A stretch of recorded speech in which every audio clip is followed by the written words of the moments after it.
Hello, and welcome back to the Dark Corner.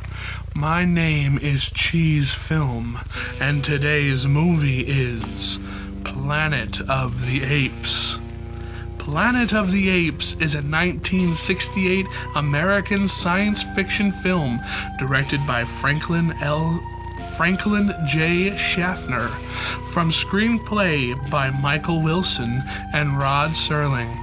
Loosely based on the 1963 novel by Pierre Boulle, the film stars Charlton Heston, Roddy McDowall, Kim Hunter, Maurice Evans, James Whitmore, James Daly, and Linda Harrison.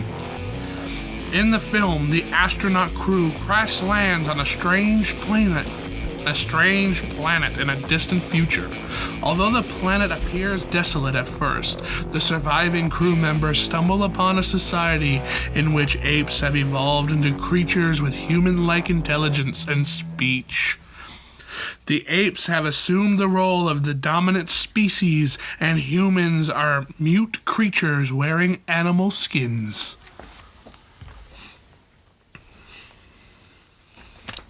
All right. Oh. So, welcome back to the Dark Corner podcast. I'm joined with two fellow movie lovers, Mr. Michael Cagle and Mr. John Paul Cagle. No, call me Hecubus. I thought before I having to watch Kids in the Hall. I'm like, yeah, I'm going to be Hecubus because you're Cheese Film. All right, well, do you want to redo it then? Call you Hecubus. No, that's fine because this is entertaining enough. All right, Hecubus and John Paul. We're talking about Planet of the Apes, the original Planet of the Apes, which is a really classic style sci-fi. It's kind of a sci-fi horror movie. It's absolutely sci-fi. Oh, with 100%, yeah. That's why I always tell your mother, oh, you like sci-fi because you like Planet of the Apes. But, yeah, it is iconic. It's very iconic. And with a new one coming out this year in 2024. Did it come out already? I think it comes out next weekend. Okay. Or the weekend following. Because there's reviews out now. I haven't seen any, but yeah, with all that coming out, it's unbelievable. Standing the test of time, especially based on a novel that... From a French guy. Yeah, who... It became one of the first franchises. Planet of the Apes definitely. It blew up immensely. Way more so than James Bond as a franchise, because they're more connected. Yeah. Whereas James Bond is just the same guy doing different stuff. Obviously, when the planet blows up, and I think it's beneath the Planet of the Apes, and then the next one, Cornelius and Zira are astronauts. God, that's like that. Iconic. The Statue of Liberty scene there is iconic, and I think when they take off those space helmets and it's apes in the water, it's amazing. I love it. That's so iconic too. And really, I think about this a lot. Like when they're writing these scripts, when they're shooting these scenes, are they thinking, yeah, this is going to be permanently in the zeitgeist for all of time now? Like when you think of Planet of the Apes, for me, the gorilla on the horse turning around and you see that first reveal when they're running through, it's like, oh my God. And it's there, like that is ingrained into my head when I think of Planet of the Apes, and I know a lot of people would agree with that too. Yep. Because it's one of the greatest reveals in a movie. And it really goes to show these movies from the 60s, 50s, 40s, even the 70s and 80s, they really, really kind of get it right, you know? Absolutely. They don't fade away. Even the Tim Burton remake, like there's a lot in that one. I love the Tim Burton remake. I like it too. Crapped on, but I think it's really cool. And it is a Planet of the Apes, obviously. Right. But the makeup was phenomenal. And it just wasn't... It's its own Planet of the Apes. Yeah, it's not... And that's fine. It's not trying to replace or anything like that. It's just being its own retelling. It's not a part of it or anything. No. And I like the big reveal at the end where Thade is the like Yeah, it's like a Abraham Lincoln of yeah. the time, and that is stupid. But it's cool. It is, and you know what? It's not the Statue of Liberty, but it's still cool. It's a lot. A movie doesn't have to be flawless and perfect to have a lot of cool things in it. Yeah. And I think the Tim Burton one is one of the champions of that, because I haven't seen better monkey makeup on people. No way. At all. And they're doing mocap that's now. makeup, yeah. This is they didn't do that. These are actors in costume, in makeup, and they look better than the original ones do. Yeah, they look real. And they look real. They look like they're some sort of monkey-human hybrid. Like, I can 100% see an alien species looking like that, and I think that's really, really cool and shows how well the movie industry can go to bring creative ideas to the forefront. Yeah, if that's their goal. If that's their goal. Because also, one of the things about Planet of the Apes, and this is nuts too, huge success Planet of the Apes 1 was, they cut the budget for the second one. Yeah. Huge success. They made more money, obviously, because the budget. Yeah. So they just did that again, and the makeup gets worse as they go on instead of better as they go on. You know, I'm rewatching them all now, and I've noticed that in the first one, they're obviously masked, but they look really good. But in the second one, especially with like Cornelius, you can tell that like it's not fitting his face. Yeah.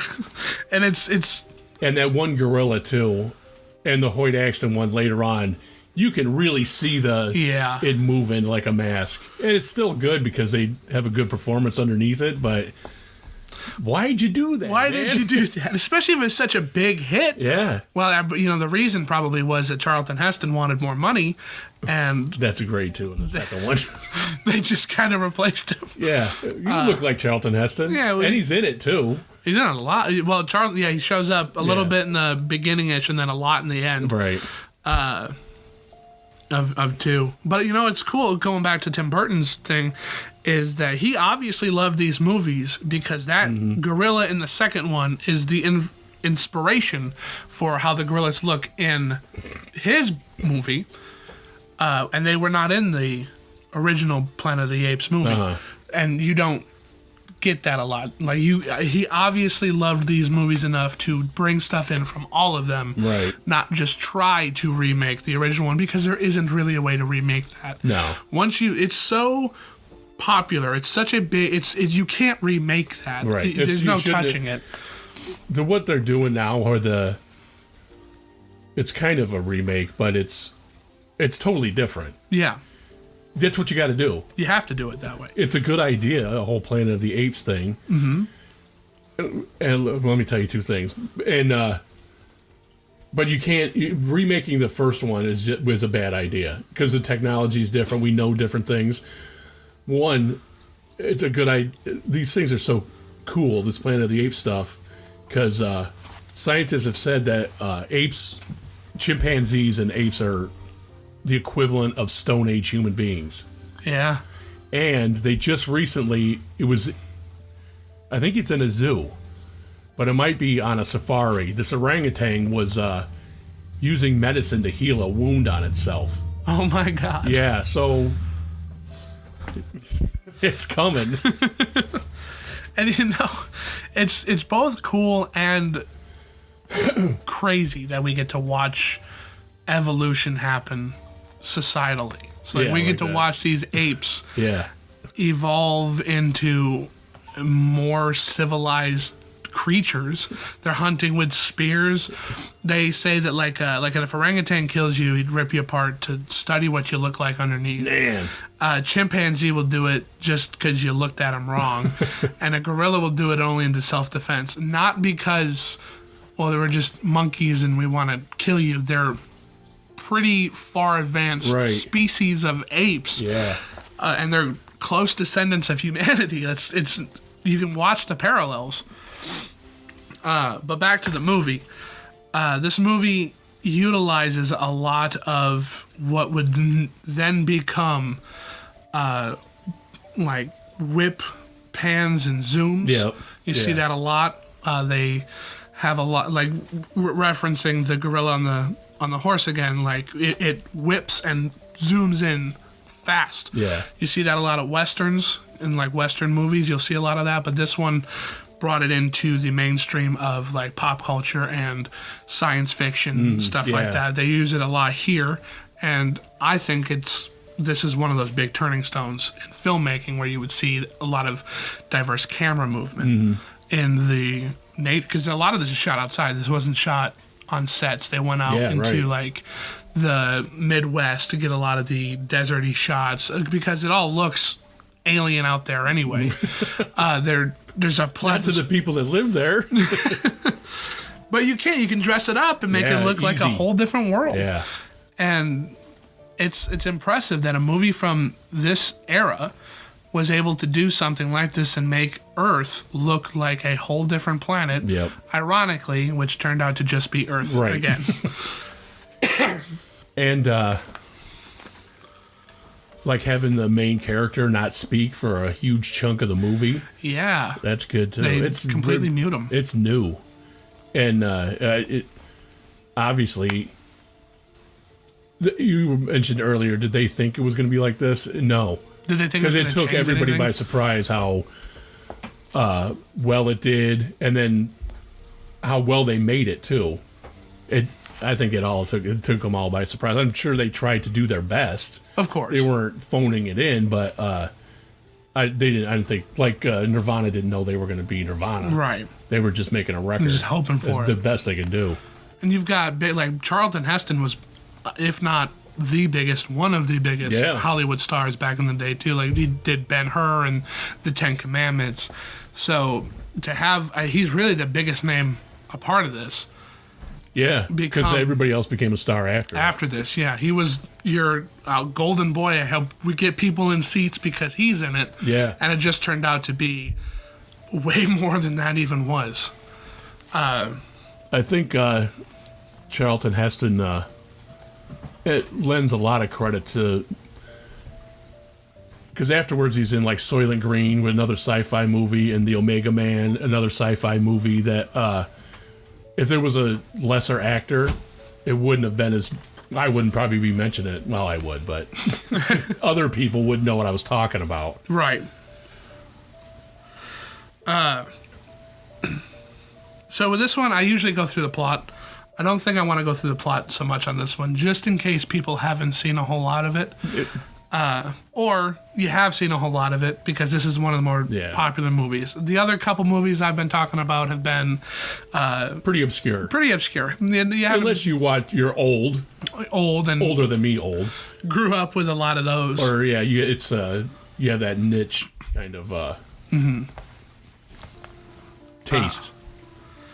So instead, I think we should talk more about how this affected the pop culture zeitgeist in a whole.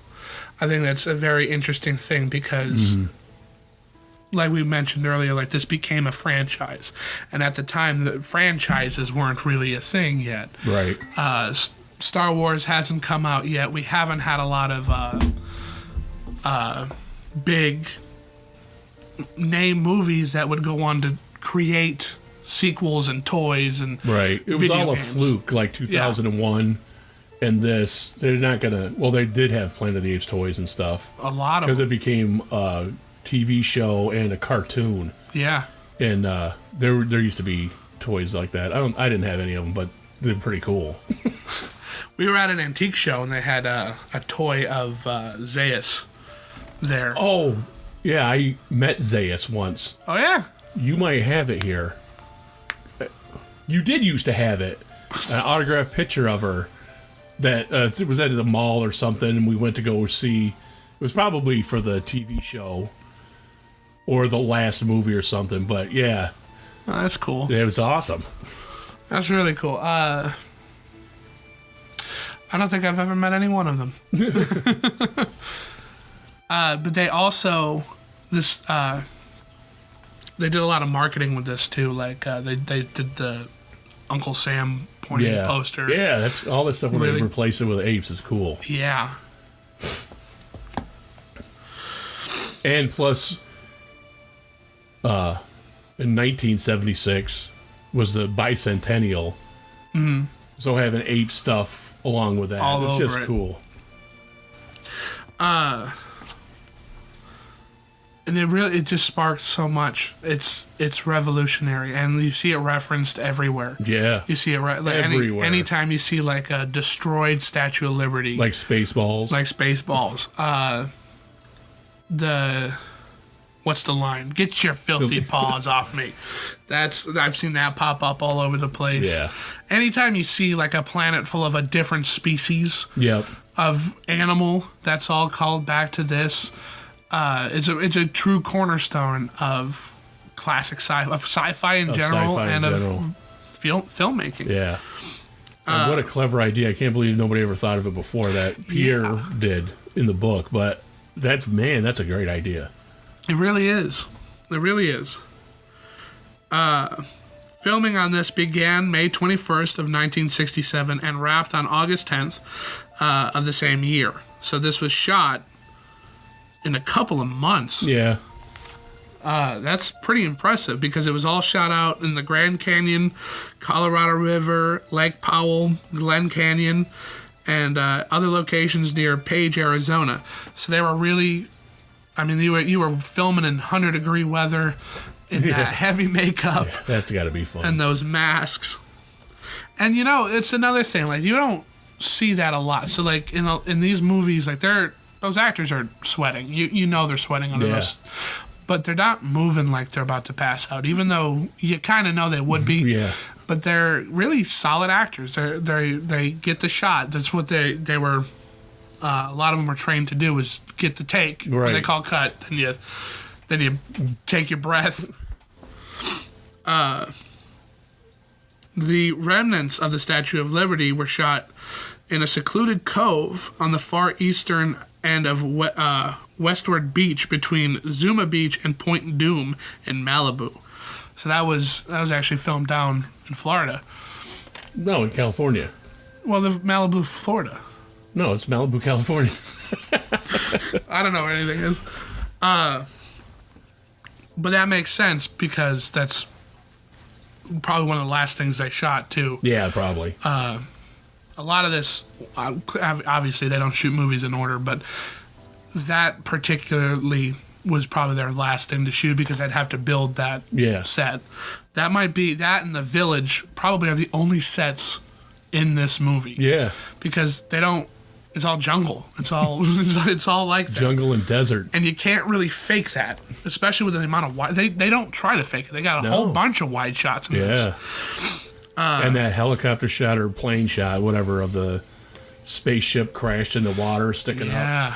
I was going to say about with the zeitgeist and stuff. I was just watching the Mythbusters guy.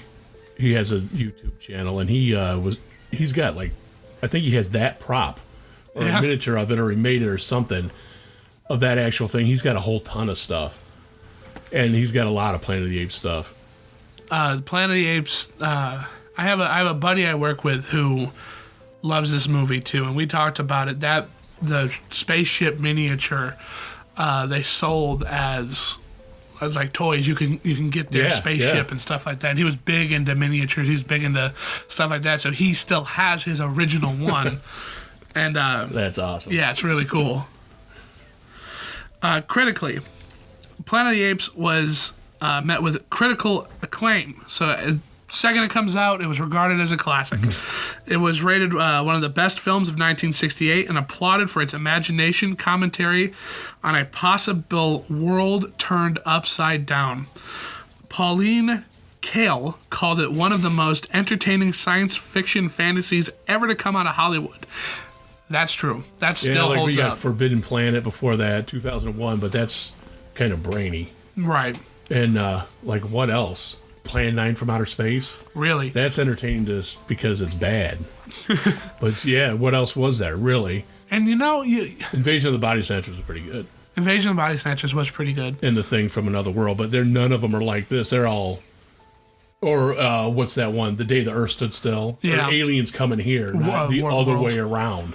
Yeah. Which was a big deal, too, in 1968, because... the space the space race, and we're about to or had already walked on the moon. I think the moon landing was 69. I think it was too. So it was right there. Like they were talking about it. Yeah. So it was a reality now. Because like in Forbidden Planet, I believe they go to that planet. Yeah, they go to that planet. And they've already been there. Right. And we've seen going to another planet before, every now and here. But being so close to we actually are doing this. Yeah. Science is actually getting to the point where we're venturing out of our own planet. This movie probably was like, oh my God, you got to watch this movie. Yeah. And it was. Everybody loved it. It was a huge hit, and it spawned 5 sequels. I think there's 5 movies total. Or 4, yeah. And then 2 different remakes, a TV show, a cartoon. Comic books. Yeah. It's so big, and it stands the test of time. Mr. Roger Ebert of the Chicago Sun-Times gave it 3 out of 4. He gave it 3 out of 4 stars and called it much better than I expected it to be. It's quickly paced and completely entertaining. I bet that a lot of people were surprised at how much they liked it. Yeah, well, yeah, and it's kind of a long movie. I think it's almost 2 hours long. Yeah, it's pretty long. But it doesn't feel like that. No, it holds your attention. It does. It really does. And man, when they crash back on Earth, and they're venturing out and they're looking for stuff, and they see those scarecrows. Yeah, that's great. Oh my God, that's such a small detail. Yeah, it is. That's a small detail. I'm gonna tell you another small detail. When the 3 of them start encountering the humans running out of that, it's like a big field. Yeah, and they're got the sticks.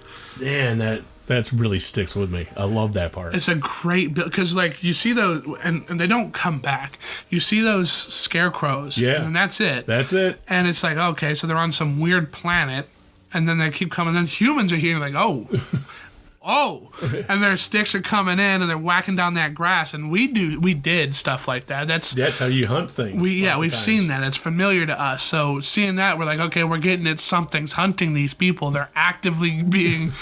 They're not. It's not like, oh, it's just something coming through. They're hunting these people. Yeah. Which is another thing they do in this movie. They're hunting these people for like scientific research. They're not like animals in a zoo. Like they stuff them and put them in museums. Yeah. It's really dark. It is dark. It is very dark, and everybody kind of blows it off. Oh, Planet of the Apes, but that is dark. Yeah. The humans are being hunted, then basically treated like animals. Mm-hmm. It's nuts. I mean, both of his friends get the short end of the stick. One of them, the guy who gets shot in the neck, they end up stuffing him. Yep. And then his other buddy, they cut his brain open and start messing around with him. Probably because he was talking. Yeah, because I don't think because Charlton Heston got shot in the throat. He wasn't able to talk. He couldn't talk. He was like the rest of them. And that is the real big drawback for War for the Planet of the Apes, the third one of the new trilogy kind of thing. It just doesn't make any sense that here's a disease and now you can't talk. Yeah. They shouldn't have done that. They should have just left it, and you can figure out yourself why humans don't talk. Well, or leave it open at least, or just let them talk. Or we just started devolving. There wasn't really a need to talk for people anymore. You can have it like that. Yeah, it could. With a new one coming out, the girl does talk, so maybe it's not everybody.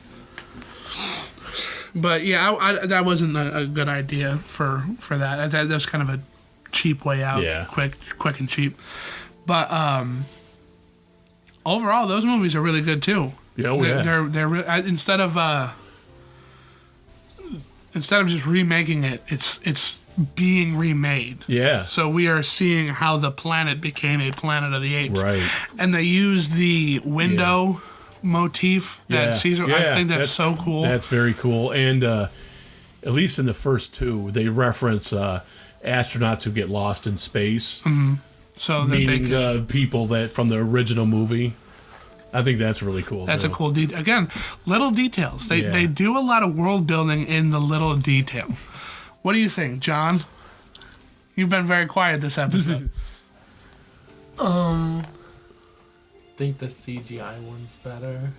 Yeah, I can see that. Well, you're the younger generation. So actually, what you've lived in the world with these newer ones. Have you even seen the older one? Yeah. Have you seen the Burton remake? No, I don't think so. I don't think so either. I don't think he has. You're lame. It's good. You should watch it. Maybe. It's good. You should watch it. What do you think? Where have you seen the references to Planet of the Apes in your time, in your likes and interests? What do you mean references? So like in The Simpsons, when Homer Simpson's like, as long as we don't go to that damn Planet of the Apes. Like that. That one. You know, it hasn't really been relevant in my watching.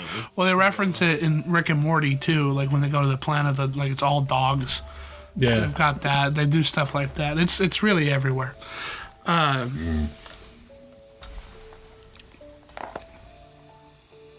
But I think that's all I've got to say about the Planet of the Apes. Anything? I can't wait to see that new one. Yeah, the new one looks really good. Looks really good. And I think it's an entirely different story. It just happens to be apes in charge. Yeah, and it's Cornelius. I think that ape is named. Oh, really? I think. I don't know, but I think because I don't think Caesar's around anymore. No, it's like 300 years from then. Yeah. So I think this ape. I think that's what they're doing. So this one's going to be Cornelius, and you'll see Zira, and they're going to help this human. That would be cool. Yeah. And it fits in with the first one, too, because they're kind of animal rights people. Yeah.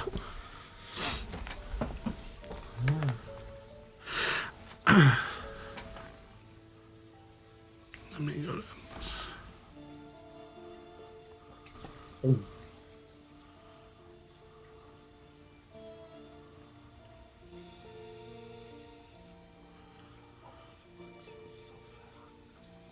Yeah, the Tim Burton one they thought was going to be a tentpole movie when it came out, and that didn't happen. They did put all that marketing into promoting it and everything, and just didn't happen. And I think it still made a lot of money. It was profitable, but the bad word of mouth was enough. Kind of killed it. Yeah. Yeah, I don't really understand why everybody hates it so much. I don't either.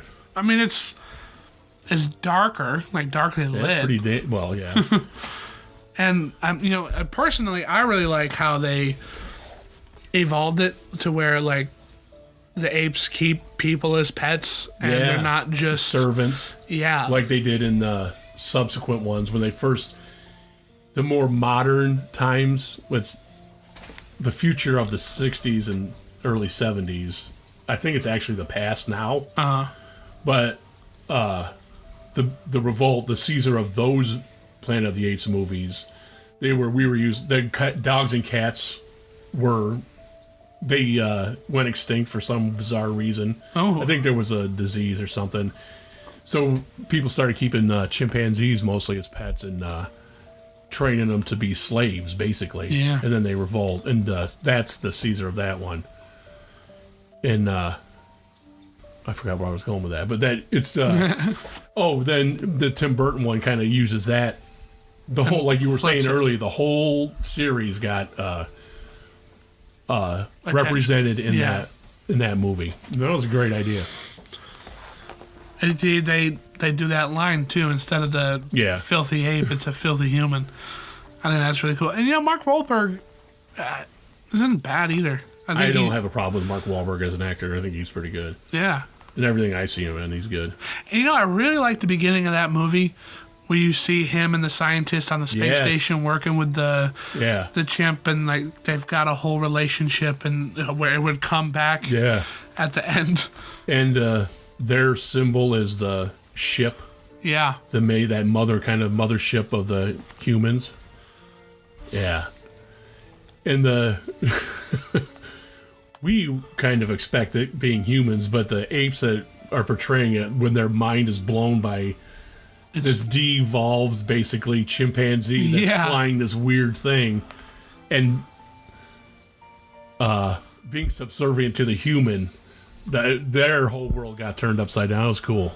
That's a great idea. It's a good movie. It's a good movie. Everybody needs to shut up about that. You know, I kind of like how... The music's good, too. Yeah, it's all good. And I like how the final end goes inside the crashed ship. Yeah, yeah. Yeah, it's exciting. You've got a lot of... he, like, gets a gun and stuff like that. He's holding it all funky. Yeah, and like he doesn't really know what it is. Yeah. And Charlton Heston giving playing him that the old one. yeah. He's like, go in there. That's what's good. If they get this, then ape kind is done. Because, you know, and that's a recurring trope too in these older sci-fi movies, is that humanity is the peak destroyer. Yeah. Like you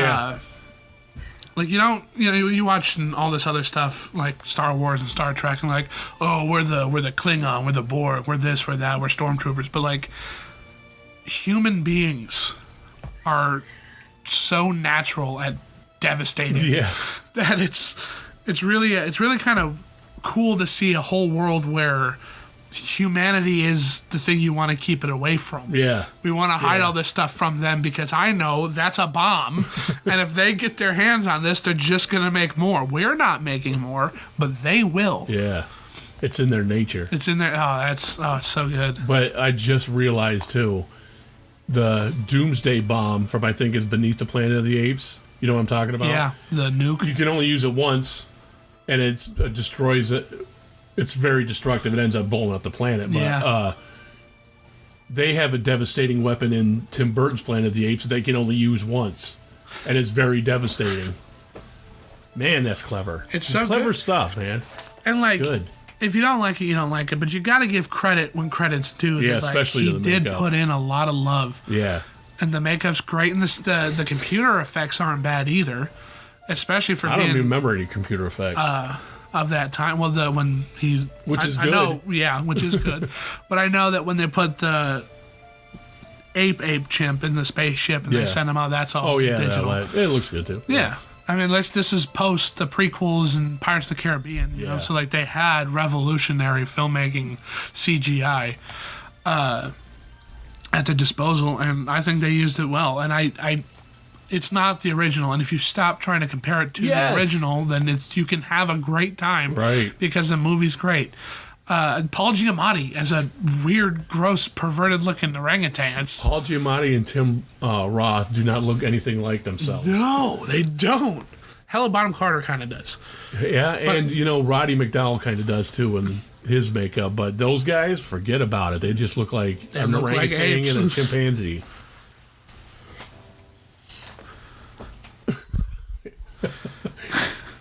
Alrighty, so the Planet of the Apes is currently streaming on Hulu.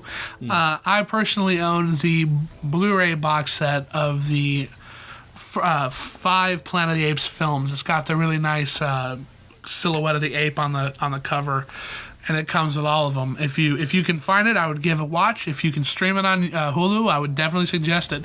Planet of the Apes for me is a must-see for everybody at least once. It is. I'd give it... If you're a movie kind of person and you're just getting into this stuff, that's a good one to start to watch. Oh, yeah. Very palatable. It's easy. It goes down smooth. It doesn't require a lot of, like, science knowledge. You don't have to be the smartest person in the room to get it. It's just fun. I'd give it a solid 4.5 out of 5 stars, personally. I'd give it a 4.5 out of 5, sure. Yeah. But... overall, it's a must-watch for us. Thank you so much for tuning in this week. This has been The Dark Corner, featuring 2 other movie lovers. What was your name? Hibiscus? Hecubus. Hecubus. Hecubus. Hecubus. All right. We'll catch you later.